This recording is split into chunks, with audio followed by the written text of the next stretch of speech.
was always fun. Okay, so today we get to talk about some lean sprints, and this is kind of what ties a lot of this stuff together that we've been talking about with the lean canvas and the traction roadmap. So really today, if it's just you and maybe Todd, it might only be about an hour, but it could run a little longer. So I just want to put up that it might take a little bit longer. A lean sprint is a time-boxed iteration cycle. Miranda, do you run sprints in your team currently? That's kind of a trick question. This moment in time, no, but we have done sprints. We've I am participating in two different teams. One team operates on a month-long sprint, and the other team operates on a 2-week sprint. Gotcha. And these are development team sprints, correct? Correct. Yeah.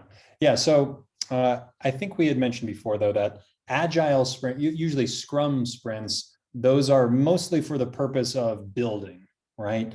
Whereas lean sprints, really the purpose of a lean sprint is traction. So a lean sprint is a time-boxed way to source, rank, and test new ideas. And if I were to add something to this, new ideas that lead to traction. So instead of just output and building, we're trying to go for outcome and traction.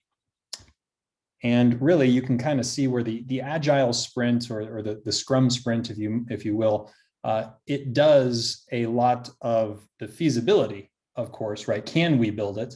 And to a certain degree, it addresses desirability because there is iteration to it, and product managers bring back feedback from users as soon as something's built.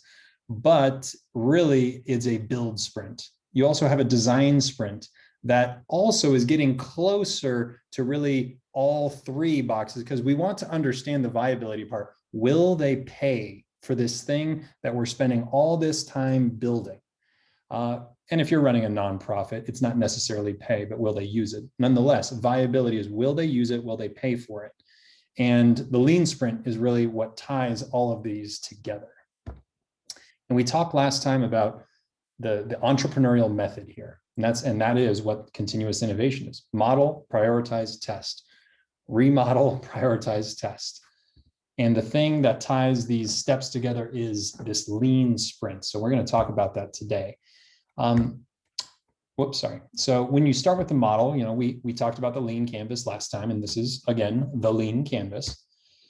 Usually, after you create a lean canvas, not usually, but what you want to do is then prioritize, like which parts of this canvas are the biggest risk? Where is the biggest problem? The thing that if it were assumed to be something, and if that assumption were wrong, then the whole thing collapses, right? So that's the key part of prioritizing, is understanding what's riskiest. But this is often where people go wrong. I see Todd coming back in, so let me just allow him into the room. Sorry, I always have to exit out when I let somebody in. But we're going to talk about prioritization a little bit later in this talk. But I do want to point out that that's one of the biggest causes of waste. When people say, well, I think what we need to do is just build this thing and test it. Whereas if you would correctly assume that the risk is on the customer segment, or that they even have the problem, you might not start by building anything. And so just misprioritization of risk is what we're trying to not do. And when we actually start testing, we want to focus on quick tactics. We do want to have a long-term strategy, but really it's all about quick tactics to prove traction. So starting with the right goal. Last time we talked about traction, and really, if you don't know where you're going, if you don't have the high-level goal and a short-term goal, then really you're just doing anything to do things, and anything that you do is going to get you to where you're trying to go. So traction, again, is that it's how customers engage with your business model. It doesn't mean that clicking a like button on a video is traction, right? But if somebody signs up on a web form indicating that they want to buy your book after they just read the first 2 chapters, that could certainly be traction, because you can see how that leads to revenue. There's a very clear indication that, hey, if you actually go out and write this book, that person seems very likely to actually buy it. So there needs to be a direct connection between the thing you're measuring as traction and revenue. And this is one way that we can actually measure traction. This is the customer factory, if you might remember it. These 5 stages of it: acquisition, activation, revenue, retention, referral, revenue. The pirate metrics, and yes, I will look into that, doing the pirate talk, or the pirate week talk. And this was the traction roadmap that we talked about last time, right? Setting a minimum success criteria for 3 years out, and then working backwards from that with a 10x mindset. So I want to first quickly do a lean canvas with you. However, I think that we might have already done this one together. So please remind me, did we do the mowing goats example? We did. Okay, good. So I'm going to kind of skip through that a little bit, and we're just going to do the mowing goats pretty quickly. So here was the mowing goats lean canvas. Let's just remind ourselves, really, the customer segment on the far right, right? It's businesses that have large fields to mow. And the problem that they have on the left, it's maintaining the landscapes. It's tough, it costs money, and you can't do it sustainably, right? So the idea, the value proposition is, hey, we can bring out this herd of goats, maintain your landscapes at a lower cost, sustainably, and with goats. And I put down in the lower part, I want you to take note of it, the revenue stream. I just went ahead and created this out of my own brain. I'm not sure how good of a guess it is at pricing, but I said $1,000 quarterly, right? That they would get, that they would ask for goats to come to their businesses' fields and keep it and maintain it.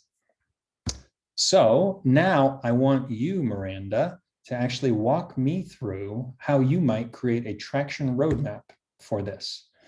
What would you set as your minimum success criteria for this mowing goats business model?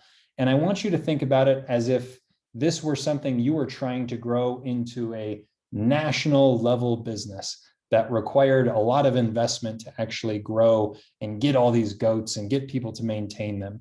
So what would a goal be for that sort of dream? If I remember some of your guidance from last week,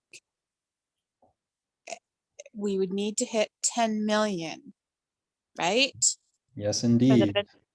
Okay, so we would need to hit 10 million at least in 3 years, which means, oh, and there's don't make me do math right now. So I'm gonna help you out with something quick and just say, well, the next thing we need to figure out now is, well, 10 million revenue. Okay, but what is the traction we need? Like how many customers do we need to actually have 10 million on a repeating basis, right? Annual recurring. Right. So you need so there was that fabulous formula that I don't remember. Yeah, it's going to, and we'll look at it here. But the next question we want to ask is, how many annual new customers do you need? And the first piece of information that you need is to understand, well, what is the lifetime value of one customer? So, I actually changed it. In this example, I said 3 times per year instead of quarterly. So anyways, we'll just use these numbers. So if we thought that, a company would pay $1,000 for this, and we thought that, well, we assume that they'll purchase this goat service 3 times a year, and we assume that they'll stay with us as a customer for 3 years on average, then their lifetime value is $9,000. So do you remember now, what do we do with this? Now that we have the lifetime value and we know our minimum success criteria, do you recall how we come to the annual new customers that we need? It's easy. It's easy from here, but yeah. A little test. Divide the 10 million by 9,000. Bingo. So we need 1,111 new customers annually. And that will give us 10 million annual recurring revenue. And once And then we go down by 10. yeah, so that's the next 10x. mindset. Yeah. So it would be, so the 24 would be 111, and then 12 months would be 11, and then one new customer annually within the 3 months. You know, the 3 months one is one that a lot of people kind of can be flexible with, and they say, well, I don't necessarily need a real customer for, you know, if, for example, if you don't actually have a herd of goats yet, and you say, well, it would cost a lot to go get a herd of goats. Maybe you want to just say, well, instead of one new customer, maybe I'll just get 3 letters of intent from possible customers whom I pitch this idea to. And that could be a form of traction, right? Instead of actually having a real paying customer. So, and that's a common form of validation for B2B, of course. So anyways, that 3-month goal is one that people often kind of change around to fit their situation. So yeah, great. You remember all that part, that's perfect. So now that we have the goal, so we have the business model, the lean canvas, and we have the traction roadmap, which is really our financial model, right? Now we need to say, okay, well, what do we do first, right? We need a rollout plan. And this leads into sprints. So when we're talking about lean sprints, we have a rollout plan, and then we have the sprints themselves. So we're going to take a look. We have basically 7 things that we want to talk about for the lean sprint process. Obviously, I mentioned we want to start with the right goal, which is traction. And number 2 now is, well, how do we get from where we are now, which is 0 traction, to that goal, which is, let's just remind ourselves, 1,111 new customers annually. But you could also look at the shorter term goals, 111 customers, 11 customers, 1 customer, right? So how do we get from here to there? I want to point out this perspective that we need to have.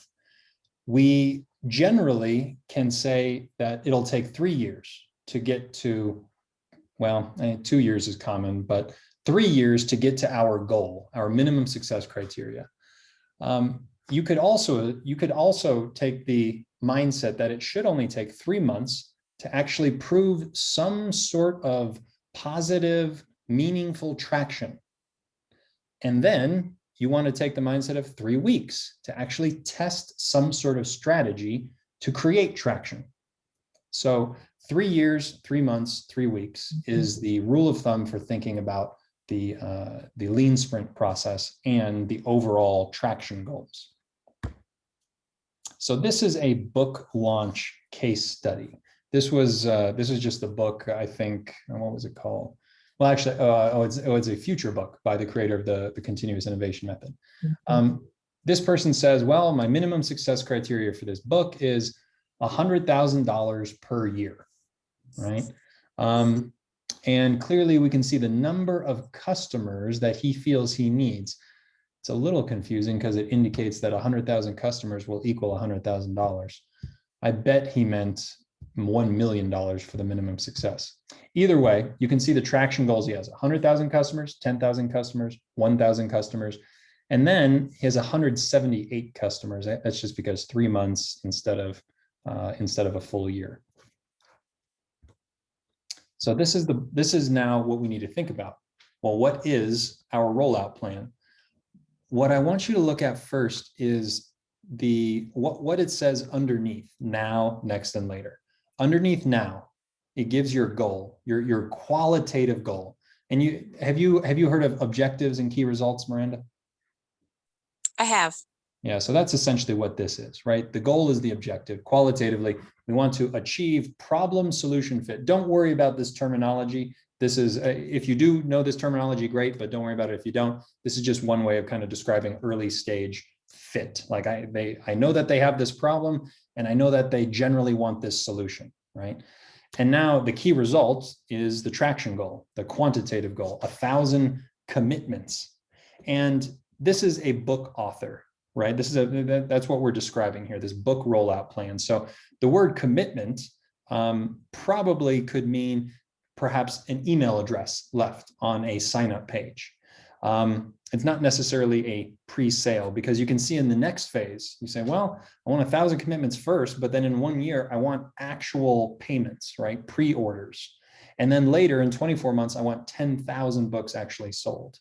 So you always start with the goal in mind when you're forming these rollout plans. Then once you actually have the plan in place with the traction goals at each stage, and it's really all about traction, then you can start putting together a recipe. Well, how do you actually get this thing that you're trying to do at each stage? You could think about these stages as opening, middle, and end, right, to a story almost. And there is usually a strategy at each stage, and then there's tactics within those strategies. Here are some examples of opening stage strategy and tactics for lean startup methodology, or lean startup practitioners, I guess. You don't have to read these all right now, of course. I can send this deck to you later and you can take a look at them and we can talk, but suffice to say that these are a lot of things that people use to validate early stage business models. So here, this is kind of like a Kanban board, by the way, if you want to look at it like that.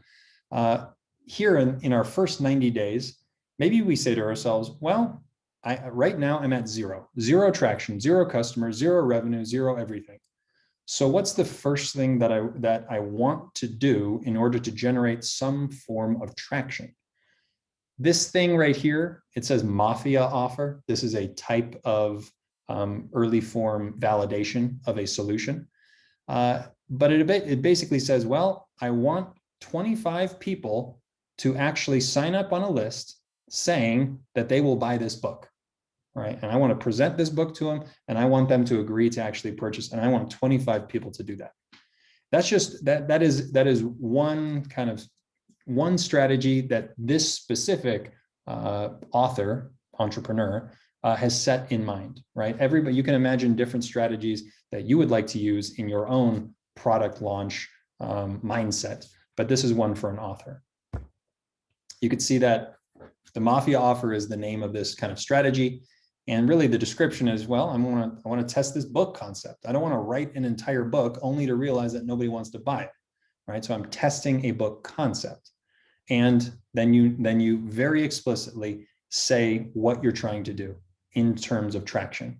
And that's going to be the major takeaway from a lot of this continuous innovation learning, is just traction is always the thing you want to put, and you want to attach traction to everything that you do. You could have another strategy during this 90 days. You could be doing 2 things simultaneously and say, or at least you could say, well, I want to do one thing first and another thing second, but you could also run them at the same time. Doing a smoke test offer with a teaser page, right? And hopefully that will actually get to the goal that we want by the end of the 90 days. 1,000 people that come to this teaser page and actually indicate that they want it, some sort of sign up, right? Name, email address, notify me when the book's ready, something like that. So these would be reasonable early stage strategies and tactics to achieve a specific traction goal. Then you can see that we can fill out the rest of this with other traction goals, right? We could do a speaking engagement, hopefully, but this is all assuming that we get past those 90 days. And I wouldn't actually recommend that you spend too much time thinking about these later stage goals, because they're later stage. And if the first 90 days don't go well and you end up panning the idea, none of this matters anyways. The reason I'm showing this is because oftentimes bosses and executives want to know what is the plan, right? And they want to know what is the goal. And that's why that traction roadmap is so helpful. And that's why it's very helpful to indicate on these now, next, later, what are the traction goals at these various stages. So this is kind of a way to show stakeholders, show advisors, show partners, what is the general overall plan and what are the goals that you're working towards, right? So don't put too much time into thinking about what these are going to be, but you can start indicating, well, this is kind of my early stage. These are my early stage strategies to get to a certain traction level. Excuse me. And these could be my later stage strategies. This is not a product roadmap. I don't want you to think about it like that, where we're definitely going to do these things, right? These are just ideas for the future. So now I want to take a moment to actually talk out loud. What would a good rollout plan be for this goats business model, right? These mowing goats, 3 months, 12 months, 24 months. I just want to remind us of the business model, right? We're saying, hey, there's business. We think, right? This is a guess. We think that there's businesses that have large fields to mow. We think that they have this problem that, well, maintaining these areas, it's hard to do sustainably and it costs a lot. And we think that this value proposition will really be attractive to them. And we think that they'll pay $1,000, maybe not quarterly, but 3 times a year, right? So these are our big assumptions about this idea. And this is what we're hoping to do with this. And our first goal certainly is one customer. But at 1 year's time, we want 11 customers each year, annually. And then we want 111, then we want a lot more, right? So generally speaking, that's the business model. And now we have this in front of us, right? What is the rollout plan for this sort of business model? So Miranda, what would you put down for the first traction goal, for the first 90 days of traction goal?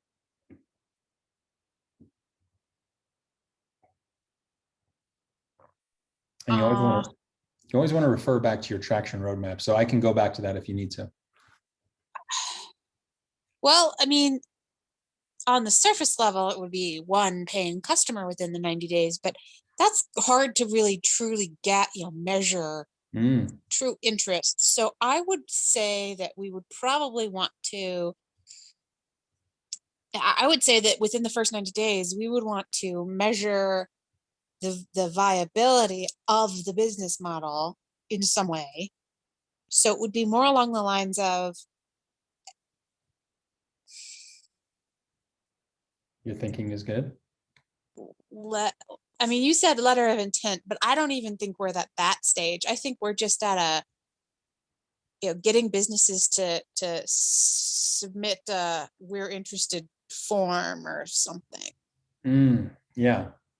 Yeah. And by the way, there's no right answers to any of this. I don't have a next slide that fills this out.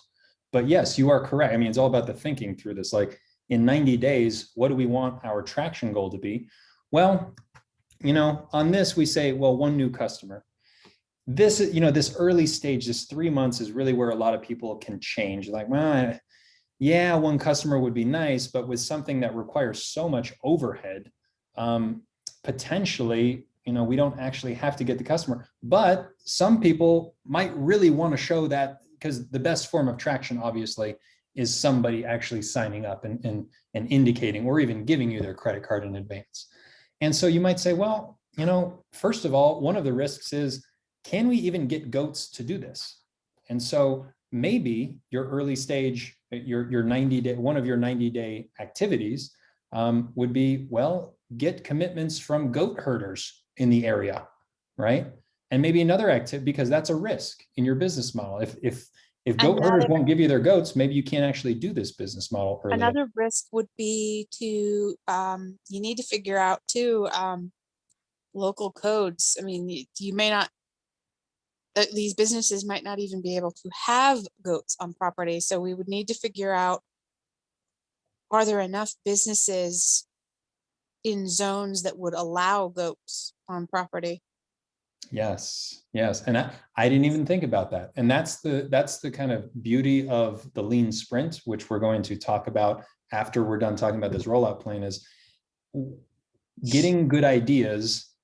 Getting good ideas can come from anyone on the team, but in order to have the right types of ideas, the team first needs to align on what is the biggest risk, right?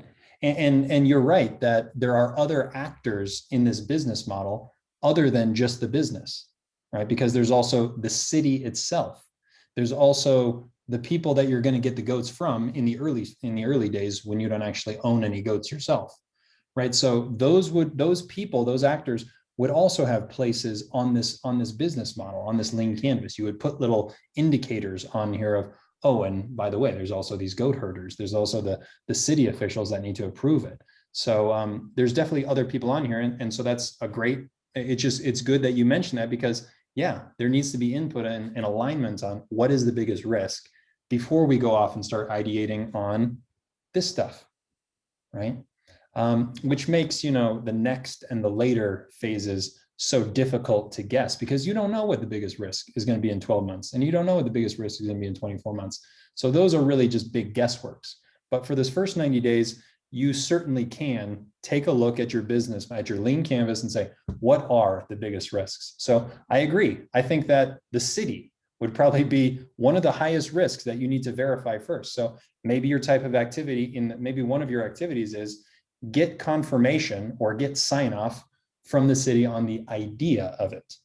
And then maybe another type of activity here would be, well, the second level risk might be, can we get goats? Well, get sign off from the goat herders. And then maybe a third one could be get some sort of interest. I don't know exactly what, we could describe it in more detail, from 3 companies that indicate that they would use this service if we went off and built it. But, if you get 3 interested, will all 3 actually do it? Probably not. And that's why I say 3 in order to get 1 at the beginning. So yeah, it's all about identifying the risk first and then saying, okay, traction goal. What is the traction we need? We need sign off from the city, sign off from one, I don't know, goat farmer, and then sign off from 3 businesses, or sign up from 3 businesses. And so those could be your traction goal for these 90 days. And you describe activities that you could do to get to that traction goal. So yeah, I think that's excellent. What would you, I don't know, let's for the sake of curiosity, let's pretend that you did get your traction goal in the first 90 days. And next traction goal is 11 customers created annually. What sort of activities would you do in that next phase after year 1 and in year 2? What would you do in that next phase to try to get 11 new businesses signed up annually and serving them? I think the next biggest risk is start to address scale. Mm. Can we move from the 1 to 111? Do we have enough goats? Is there, there's a lot more transportation needs there. Yeah. So, suddenly if you have 111 businesses who all want goats on the same day, can you do that? So I think it's, Yes. determining, I think it's time to start thinking about, what does scalability look like here? Yes. Yes. Because if we did manage to get this rolled out, great, but can we actually do more than 1 customer annually? Yeah, and it's okay to be vague on these things right now. It's okay to recognize that there are risks later on down the road, but not have to actually worry about them, because they might change and they might not be true anyways. But I think it's reasonable to assume that, yeah, you do have to get some sort of risk management activity or strategy into this 12 months frame. And the same thing for 24 months. You might say, well, for 12 months, I guess, maybe not speaking engagements like that book, but maybe some sort of conference, maybe some sort of publication, advertising or articles to, I don't know, people that do maintenance for these big companies, maybe partnerships with local landscaping firms. Those are the sorts of activities that you would just start putting down in 12 months. And for 24 months, be like, expand to new cities, expand to new states, right? And you start kind of laying out what sort of activities you would do at these later stages, but not putting too much thought into them, because you really just don't know how this is going to go until you get there. So, this just gives people an idea of what could you do later on to get to this traction goal that you've listed at these various stages. So that's really the point of these later stages in the rollout plan, is that 90 days. That's the important part that you really have to put a lot of thought into. Okay. Quick question. Yeah, go ahead. I was going to ask you if you had any questions now. Let's talk about the rollout plan. When we talked about the 90-day period and we're talking about, getting, there's a difference between gauging interest and then actually getting people to commit. And, you said, well, let's get 3 people who sign up, even though we are only hoping for one. Is that 3-to-1 ratio as far as converting an interest to a commitment, a pretty No, fair no, average? that was a made up ratio. And I think that it depends on the situation, certainly. And it depends on what exactly they're signing up for. So I couldn't give you one single number for all products, for all pre-commitments, for all promises of desire. So I Sure. couldn't give you a number now. Yeah, that makes sense. That's why I was asking, because that's Yeah, so sometimes there are rules of thumb, but no, that is not one of them. Yeah, good question though. So now that we've set the traction goal at our various stages, and we've put together a general rollout plan, now, next, later, and we have some strategies, especially early strategies for now, that are focused on de-risking this business model. And we have some strategies later on. The next thing we want to do is obviously assemble a team to go do this. If you're on a startup, it might not, if you're an entrepreneur, you might look at this and say, well, I'm just going to do it by myself. That's fine. If you're in a company, you certainly want to create the best possible team. And even as a founder, I would say you don't want to rush out and start. I mean, this is a completely separate issue from being in an internal company team to being a startup founder. If you're a startup founder, you probably want to just prove this traction, this first 90 days of traction by yourself, so that you have some sort of leverage to actually negotiate a better cut of the company before you go out and start finding other co-founders. I will say that just kind of upfront, in case you're thinking about doing anything entrepreneurially, because I know you mentioned that brewery last time. So even if that was just kind of a fun idea, but Well, that if was you a do want to past create, idea. sorry. That's a past experience. Ah, yes. Oh, I would love to hear about it sometime. For your internal team, certainly the 2 pizza rule is often used as that is a good rule of thumb, I would say, from Jeff Bezos. Designers, developers, marketers, of course. But then you also have people outside of the core team that you want to bring along with you on the journey, that you're occasionally reporting to and getting their buy-in and feedback on. Otherwise, your core team will be building something for a long time, and then 3 months later, you come back and your stakeholders say, well, what is this? Why are you working on this, right? So keeping people apprised of what you're doing, what the problems are, getting their feedback at constant intervals, and having this core team and extended team. The principle of bringing the extended team along with you is something that's going to help any lean sprint team. So that being, taking into account having a core team and extended team, let's talk about what the cadence kind of looks like for these lean sprints. I know this is kind of a big picture, so let's just break this down a little bit. Let's start at the bottom, right? First of all, underneath the graph, you can see month 1, month 2, month 3. The first level of meetings you can see are stand-ups, right, with the core team. And these stand-ups, I think that you do stand-ups with your team currently? Yes. Yeah, Well, so we did. you generally know stand-ups, Yeah. some people do it a couple times a week, some people do 3 times a week. Say what you're doing, say what the blockers are, align, move on, right? Quick meetings. Sprints are generally 2 weeks or 3 weeks. And you can see that you want the core team at your sprints. And honestly, you don't want stakeholders at your sprints, but you would like an extended team of some sort of decision makers that are aware of what you're doing every 2 or 3 weeks. But those sprints, they run, of course, 2 or 3 weeks. And above that, you have kind of monthly or bi-monthly check-ins. And these are where you bring in stakeholders and you give them an advisory checkup. And you have I can share a little template or a format with you. You can also find that in the book, Scaling Lean by Ash Moria. He does a great job of laying out exactly what each of these meeting cadences does. And then the quarterly review is where you have your core team, your stakeholders, your extended team, and you give a very formal 3-month progress report. And it's in each of these reports, you go through and you tell what you've done during your sprints, which experiments led to what traction, which experiments were successful, which experiments helped you learn something new, helped you pivot, and you end with saying, we believe we need to either pivot, persevere, or pause, and here's why. Usually, you need to pivot at least a couple times before you find a working, repeatable business model, right? Usually in the early days, in the early phases, you don't just go with your first gut, you don't just go with your first business model and it works. You normally need a couple pivots to find something that's repeatable. Persevere, obviously, you want to keep going with the business model. You're on the right path.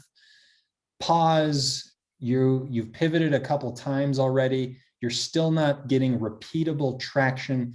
You don't know why, or you do know why, and it's not going to work. You pause it, right? You put it on the back burner. So that's kind of a quarterly meeting that you want to do with everybody involved, especially the stakeholders. Any questions on the high level kind of cadence? Nope. All right. Well, this is just an example of what it might look like in the early days of a new product concept or a new product or a new business model for a startup. This is the kind of what the first 6 weeks generally look like. You want to create some sort of pitch around this idea that you have. And you want to lay out your lean canvas, your business model story. You want to create a traction roadmap, right? What are the goals that we believe we can have? And you want to lay out your first rollout plan. I say validation plan there, sorry, I meant rollout plan, okay? And then you want to take these things, your lean canvas, your traction roadmap, your rollout plan, and you want to pitch it. And that's generally what the beginning stage looks like to communicate this idea of yours to somebody else, like a stakeholder or a boss, to get their buy-in. And the second level of this, if you get buy-in, if you get approval to go off and actually try to make this idea work, your first couple sprints, and this is where you start your sprints after you get approval to start working on this, your first couple sprints are generally problem discovery. And this is because most business models do start with a desirability risk. The customer and their problem, right? Do they actually have this problem? And who are these specific customers? What are their triggers? What are they currently using right now? And what are we going to have to get them to switch from to this product that we might build for them? Week 6, that's the third sprint. So this is, 4 to 6 weeks after you start your sprints, depending on if you're using 2-week sprints or 3-week sprints.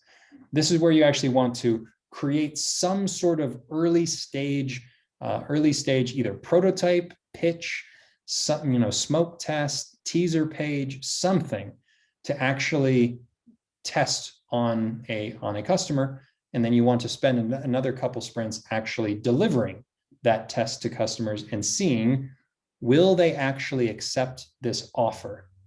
And if they don't, you can see these arrows going backwards, right? Back to either the problem discovery, if you just didn't get the problem right, or back to the solution assembly, if they're just not taking it because of the way that you've created this prototype, or your pitch wasn't right, or the pricing wasn't correct. So, we want to get the early stage users to accept this early stage offer at a certain level before we move on. And that level, I will give you a rule of thumb here. If you have for example, if I'm pitching you a concept, something like the mowing goats, let's talk about the mowing goats. And if you're a business owner and you are in my customer segmentation, especially my early adopters, for example, you're in a rural area, you have large fields with lots of weeds, you care about sustainability, and you're already paying a lot of money to landscapers to make your big fields look good. You are an ideal customer for my mowing goats idea. If I deliver my offer to you in the form of a pitch with a pitch deck, for example, and that's what my solution would be at this stage. The solution assembly is just me creating the pitch deck and honing this early stage pitch. If I give you that pitch and at the end I say, will you sign up on my early bird discount list for people who will want this product, or for companies that will want this product when I actually can build it and get the goats and have them ready. And if only 1 out of 10 people who fit that customer segment accept that offer and actually enter their information, then I have a problem. Because if you are indeed in my perfect customer segment, then something's wrong. Either I have overestimated your problem's pain, or my solution or pricing is wrong. And so that's why we don't want to move past this stage, past this offer stage. We don't want to start building anything or paying for goats, for example, until we get that level of acceptance up to at least 50%, right? And that helps you refine continually the people you're speaking to and refine your customer segmentation so that you don't have to refine that later on after you've started building things. So after you've kind of gotten to this certain benchmark of acceptance from these early adopters, then you actually move into building something and launching it. And that's what kind of months 4 through 9 start to look like. So I won't walk through all of this, but this kind of gives you an idea of the general flow of this early stage. Any questions on these kind of 3 levels and kind of beginning, middle, and kind of later stage of the first business model? Not right now, no. Okay. In that case, I want to kind of give a sobering look at the sprints. If you're assuming that a sprint is 3 weeks, then you have 4 sprints in 1 quarter, and you have 16 sprints in 1 year. And that means you have 32 sprints in 2 years, which is generally, I think 21 months is the generally accepted kind of timeline for finding product market fit.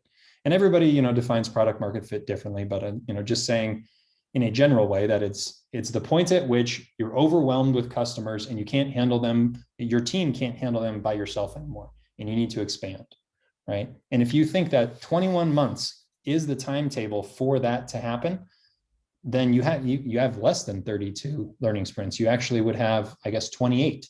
So as you start this process and as you go through a couple sprints without achieving what you're setting out to achieve, you start to kind of get a sense of urgency, like, oh my goodness, like it's time boxed, we're setting goals, why aren't we achieving the traction that we want? And it starts to help focus the team's energies on each sprint. So after you establish that cadence of meetings, the cadence of these 2-week sprints, and after you get some form of validation from customers that they want this thing, you want to start building a metrics culture, right? I think we talked about this last time, right? If you don't have metrics, it's like flying a plane without instruments. And ideally, your metrics should be visible to everybody else in the business. You want to focus on macro metrics. Later on down the road, when you have a working product, you can start getting into micro metrics for troubleshooting things. But these are your macro metrics, right? The R, the pirate metrics.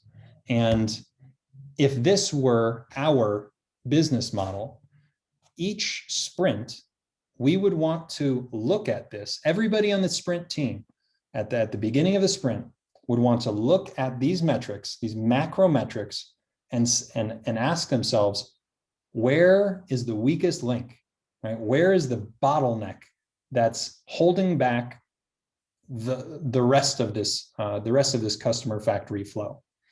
And aligning on that helps the team focus on where the biggest problem is. And you can start, Actually, I think we're going a little bit further on. I'll hold off. So this is generally speaking how a lean sprint looks. You want to start with your business model You want to see if there's any big risks in your lean canvas.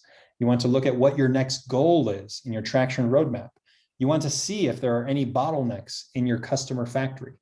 And then you want to develop a rollout plan in your first sprint experiment. And then you go through the build, measure, learn loop, right? And then you go back to the beginning. Look at your business model again, look at your metrics, develop your next experiment to break that risk or break that constraint or de-risk it, and then build, measure, learn. And you're just constantly going back and forth between your models, your plan, and your experiments. So the sixth part of the lean sprint mindset is really time boxing everything. And it's part of running a regular cadence. But I'll give you kind of a framework for how to think about this entrepreneurial method, right? Model, prioritize, test. At the beginning, and this is called the Golean Framework, so you're going to see a bit of an acronym coming up here. At the beginning of any business model, you want to set a 90-day goal. That's what we did in that rollout plan. You want to identify the biggest constraint on the business model. And keep in mind that with every business model, there's a single constraint, right? The weakest link is the only thing that matters. And this is a mindset that is important to foster, because if everybody on the team is focusing on a different risk, on a different constraint, you're going to be prematurely optimizing things that are not the biggest problem in your business model. And it's better to have 80% of the team's time focused on the biggest constraint, the weakest link. You can have 20% of the time focused elsewhere, but that is a rule of thumb I'll give, that 80% is meant to be focused on that one link. Don't worry about this, I actually put it in the wrong place. But as soon as you finish working on one constraint, then you want to reassess and say, well, now what's the biggest link, the weakest link? Sorry. You want to go back to your customer factory metrics and say, okay, we spent the last 2 weeks working on fixing this problem in the product. Now where's the weakest link? So if this were our, sorry, I skipped that one, but if this were our customer factory, if these were our pirate metrics, and this were the beginning of the sprint, we would want to look at this and we want to ask ourselves, where's the constraint? In this case, I think we already went through this in the first workshop. So I'm not gonna, do you recall where the weakest link here is? Yeah, it's that 10%, because that's the lowest conversion rate. So that's what we want to focus on first. Yes, and even though it indicates that it's the 28%, it's actually going upwards to the 10%. So this is a bit confusing. But the moving from the activation to the retention is the problem. And that's where the 10% is. So yeah, you are correct. It just looks a little odd. But yes, as soon as you identify where the constraint is in the phase between activation and retention, right? Why are only 10% of people coming back?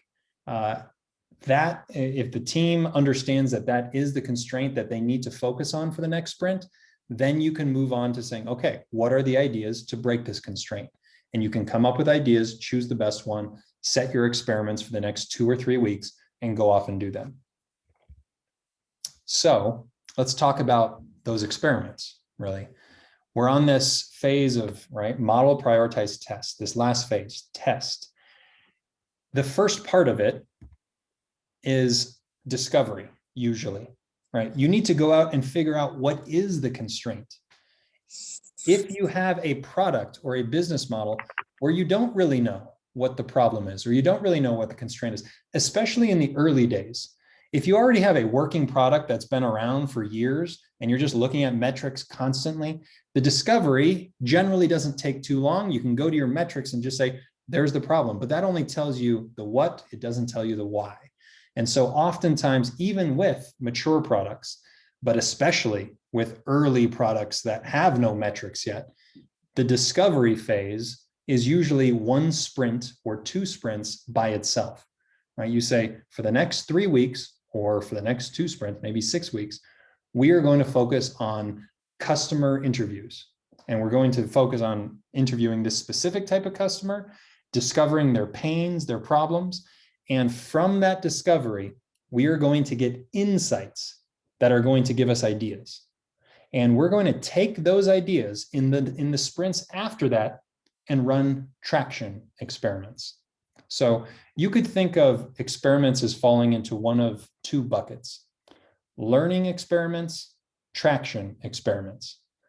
Those are, generally speaking, and they usually follow each other like that. You run a learning experiment, you discover insights, you come up with, the team comes up with ideas based on those insights, and therefore you run a traction experiment on those ideas to see if they're any good.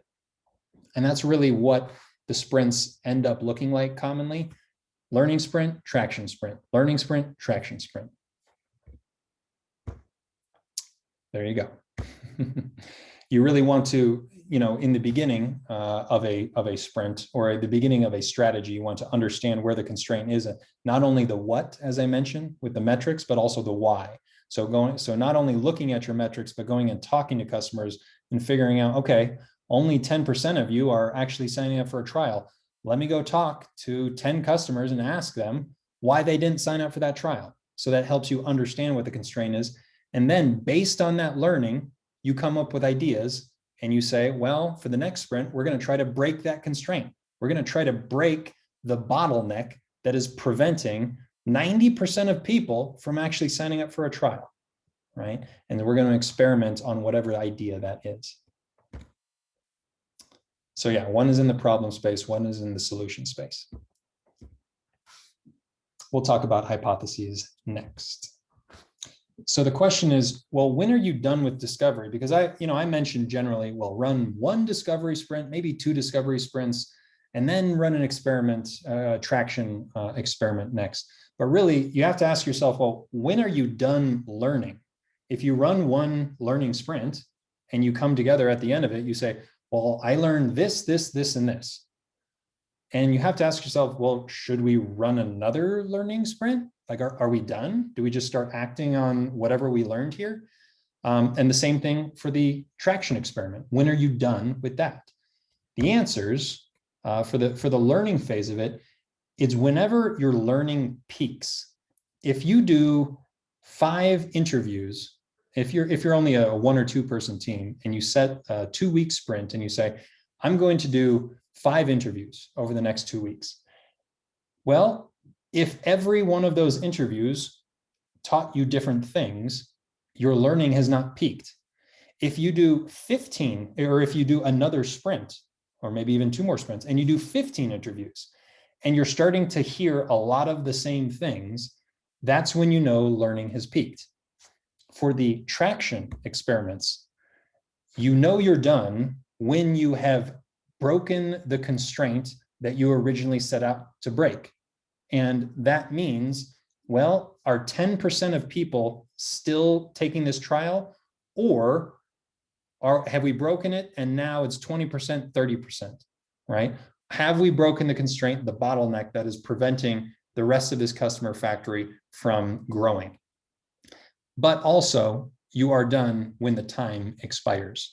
And that's the purpose of these traction experiments, is to make sure that your team is always has a sense of urgency and is always trying to do short tactics, not grand strategies that require lots of time to build. So if we're looking at really this rollout plan one more time, we need to ask ourselves, okay, so how do we actually express experiments within this? So let's take a look at, this is now a sprint board. I know it kind of looks similar. I'll go back and forth one more time. This is the rollout plan, now, next, later. And now this is the sprint board. And on the left, you can see these are our 90-day strategies, right? We want to do a Mafia offer to try to get 25 orders. And then we want to do a teaser page to get 1,000 people to actually sign up for this book. So now, what do we actually do with this? We want to experiment. So we want to run experiments and build, measure, and learn something. So how do we express that? Well, we can actually start, if you're using a Kanban board, you can actually put You can actually create, build, measure, learn as kind of 3 different columns, but you could also use the sprint. There are a few websites that allow you to create experiments in a build, measure, learn sort of way. One of them is leanstack.com. So I encourage you to use that if you'd like. But essentially it allows you to create strategies and then add experiments within each of these strategies or campaigns, I guess it's called here. Here is one. So here's our first strategy, the Mafia offer, right? And the description, we want to build this offer. And really, we're not trying to build a product, we're trying to build an offer.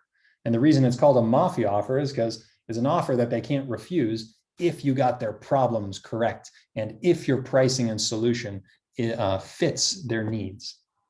And so the expected outcome here, which you want to state out loud with your team, is that 60 to 80%, in this case, it's 60 to 80% of the people that we actually give this offer to, and we're talking about conversion from qualified lead to acquisition, but essentially it's 60 to 80% of the people that we make this offer to will accept the offer. And the offer could be, well, hey, if I write this book, will you sign up for a 50% discount right now to receive it at a 50% discount when I release it? And that could be a Mafia offer because it's such a good offer.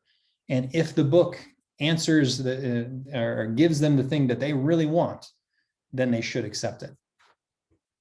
The implementation steps generally outline like, well, what do we need to do first to actually do this? Well, we need to discover, what do people actually want, or what are the problems with the current books that are out there? Then we want to design some sort of offering to them. And then we want to actually deliver that offer to them in the form of a Mafia offer, right? Which is usually a pitch or a pitch deck. So you could look at this. Yep, go ahead. How do you account for irrational human behavior in something like this? Because, there's a lot of human behavior where people see, 50% off, totally, I'm in. And they don't actually, it's tied to the discount and not the actual thing that you're trying to do, because there's that irrational human behavior element. So how does this account for that? You want to put friction in between them and the ability to accept it. So with my example of 50% off, I would actually be taking their credit card and putting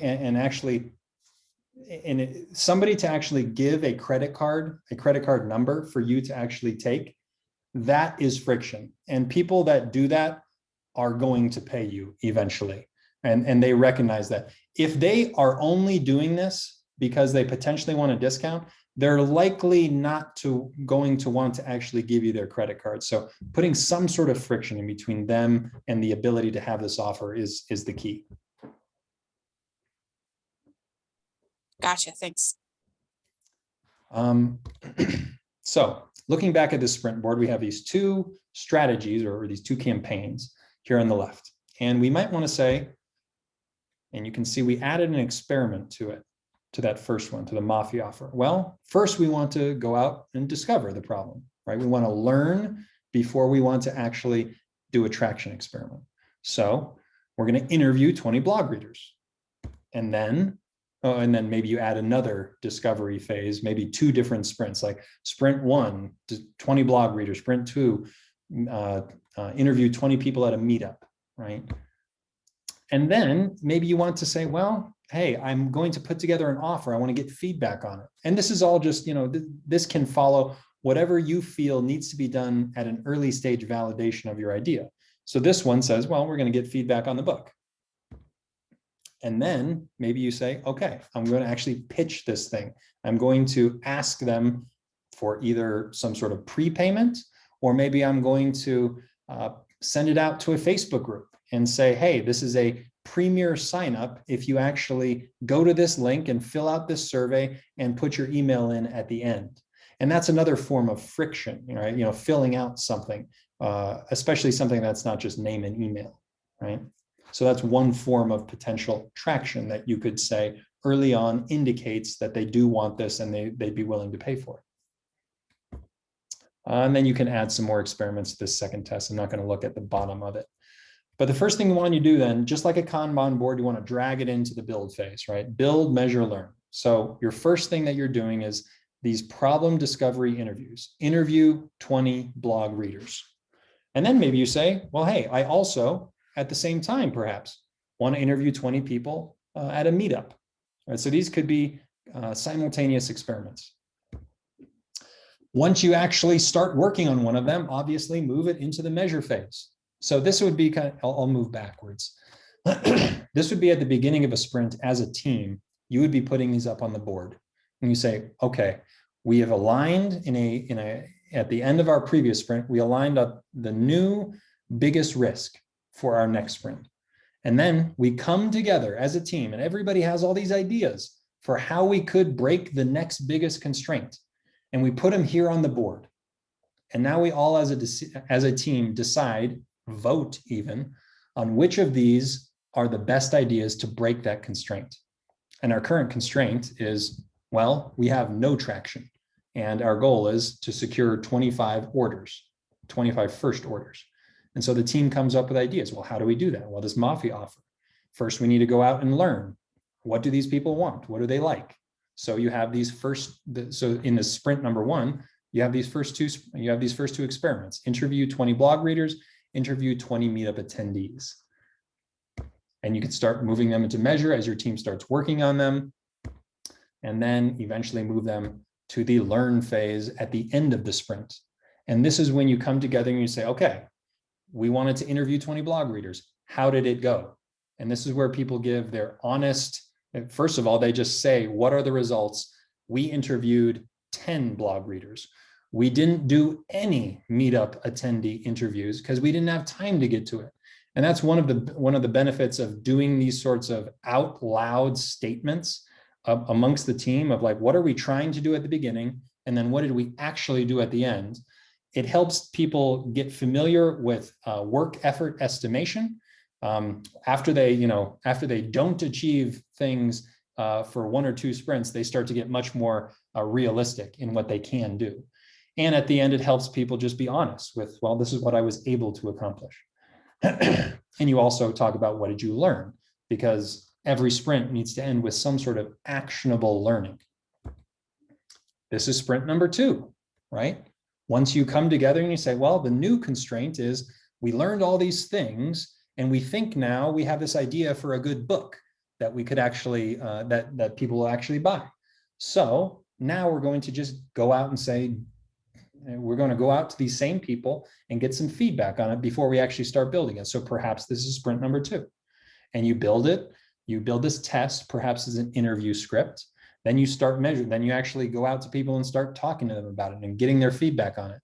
Then you come together at the end of the sprint, you move it into the learn column, you come back together and say, what did we learn? What did we do? And this is probably not a great, this is probably not a great sprint description because it doesn't have a quantity to it. Getting feedback on book concept could probably be improved to like get feedback from 20 people on book concept, right? Just to make it much more quantitative so that people can give an estimation and a result. Shouldn't there be a 4th column there for adjust? So you build, you measure, you learn, and then we say, okay, now we need to adjust, or maybe it's, so we've done our interviews and now we want to get feedback. But in order to get feedback, in order to transition from interview to building out the feedback, there seems like there's a piece missing here. I think that it's part of the conversation. The sprint review conversation itself is where you're actually saying out loud, what did we learn? And you're modifying your business model itself, perhaps the lean canvas. You're kind of doing that together. And you're looking at your traction model, your lean canvas during this meeting. And you're saying, well, what is the biggest risk? What has changed? And what do we prioritize next? But I like your idea too. I think that's perfectly fine to have another column and say, well, what were the learnings? What were the pivots? What were the changes? I think that's a great idea. to go over, I think that this is worth one slide here. Doing these experiments, there are certain things that really make experiments effective. I already mentioned the first one. You want to declare things quantitatively, your expected outcomes up front, right? 20 interviews at a meetup.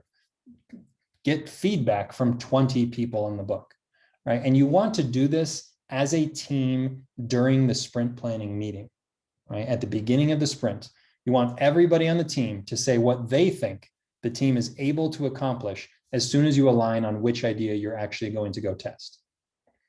And you want to emphasize that this is an estimate, of course, but it can be fun because at the very end of the sprint, you could even have a big kind of reveal party and give points to people for being closest. And this really helps teams get more accurate and get better at estimating work efforts. You also want to measure actions of customers instead of words.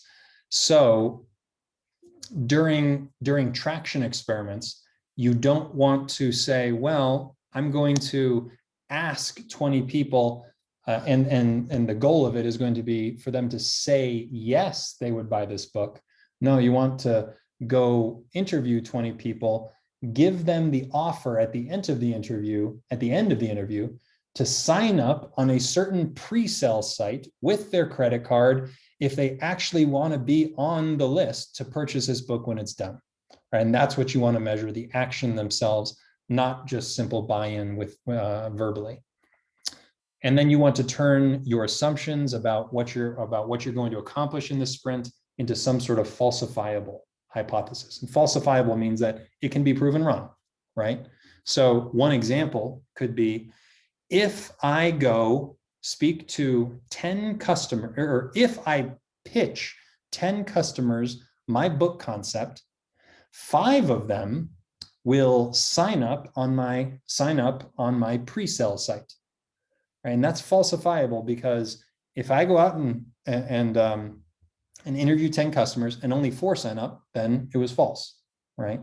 And so this helps people, again, get better and better at estimating what people will do, work effort, and so many other things come from just saying these things out loud, making them do it as a team, and making it a falsifiable hypothesis. If then.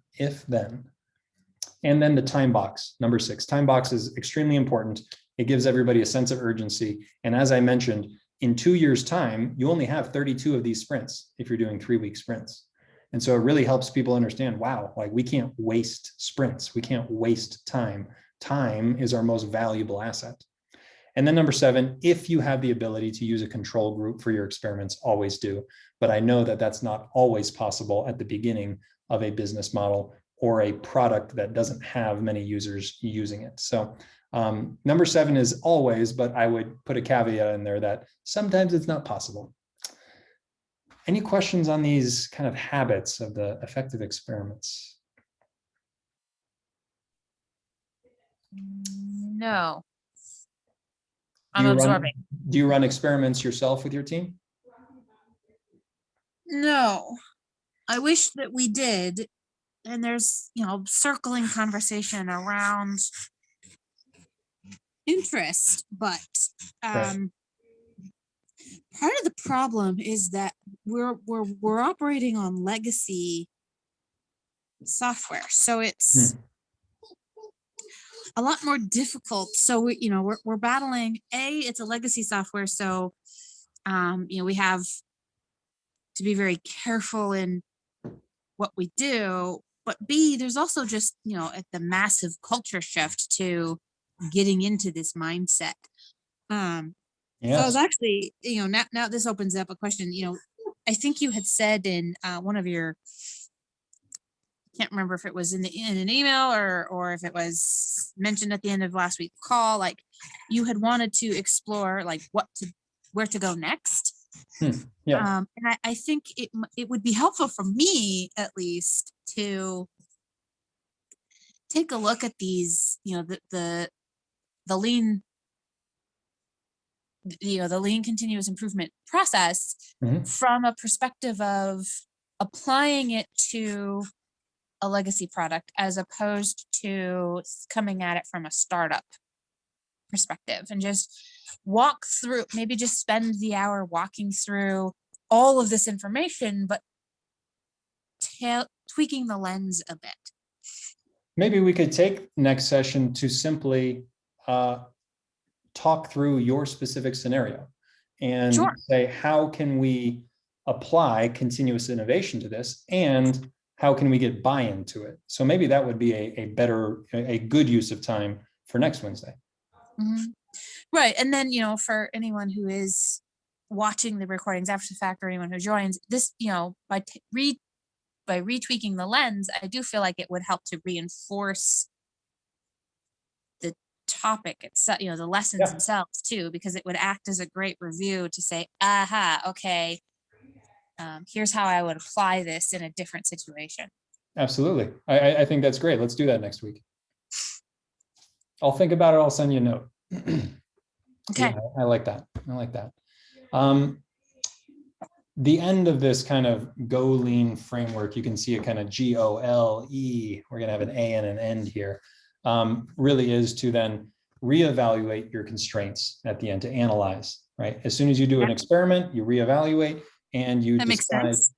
Yeah, and then obviously you want to make sure that you're not just continually working on the same thing endlessly, right? Activation rate, and we're just constantly working on getting more people activated, but we're forgetting that they need to also be retained, and they need to eventually pay and turn into referral revenue. So you always want to reassess what is the next weakest link every single sprint. And finally, deciding on the next action, obviously, for your next 90-day goal or your next sprint. And that's called kind of the Golean growth framework. So we kind of went through these 6 sprint process mindsets, but then the last one really is to always have the best ideas win out during your sprints. And you want to run a merit-based team. Otherwise, you get this situation where people on teams feel like they're just being told what to do all the time. They don't have buy-in, they're not excited and enthused, and they don't feel like their ideas are being heard. And those could be engineers, those could be marketers, designers, the product manager, him or herself. Maybe it feels like somebody up top is always just giving you a product roadmap and saying, just do this, just build this.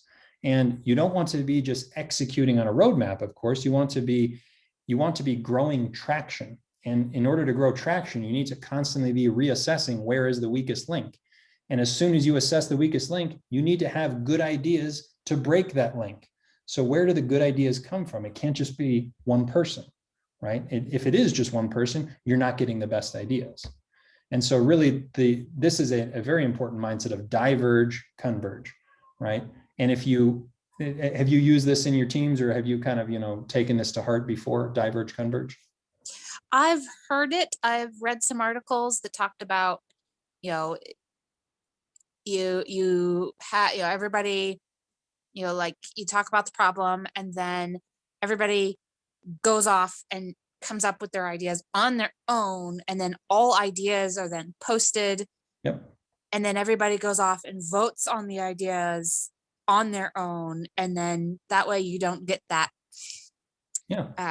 community bias. Yes. You don't want groupthink. You don't want the highest paid person's opinion winning out all the time. Yes, you do want it to be merit-based, and if needed, you can vote on ideas. But generally speaking, during the sprint, you want to have kind of 2 different meetings. One meeting is to just align on what is the constraint, what is the next biggest constraint, and then the next meeting is everybody come to this next meeting with your ideas to break that constraint, and you all get 5 minutes to just explain what your idea is, right? There's no discussion on it other than questions to better understand it. And then at the end, usually the best idea just kind of rises to the top during these meetings, and a lot of people have the same ideas often. But if you need to vote, if there's not a clear idea, then you vote, right? But that's really kind of what this is. It's usually a 2-day type of thing. Understand the problem, align on the constraint that you need to solve or that you need to break, and then come back the next day with ideas to break it and choose which one you want to use. and put that into your sprint and turn it into a falsifiable hypothesis, right? And this is more kind of what it looks like. This is the final slide, but this is more what a single sprint looks like, right? At the beginning, number one, you baseline, where are we at? Where, like, what traction level are we at? Are we still at 0 traction? Then you want to say, well, what's the biggest constraint? What's holding back our traction? Because that's always the goal. What's holding back our traction? Then you formulate ideas, you come back together and you say, this is the idea we want to take forward to actually break that problem. And then you diverge again to go off and run the actual work of the experiment. And then you come back together to analyze the results and you decide on the next weakest link, the next constraint on the business model. So that's generally speaking what one sprint looks like. Any questions on this kind of Golean framework, or really how the sprint looks? I know that there's probably a lot of questions on, well, how do these meetings actually, how do the meetings run? What's the agenda? I know you probably have a good high level understanding at this point, but if you really wanted a good step-by-step hand-holding sort of agenda for each one of these meetings, I would recommend going to get the book Scaling Lean. I think I mentioned it earlier, but that really walks through all of these in detail. So that is it, Miranda. I hope you have learned something, but feel free to ask some questions here at the end. I know we kind of got to the hour and 15, hour and 20 mark at this point. I got nothing else. So if you want to kind of talk about it, that's great. If you need to get going, that's fine too.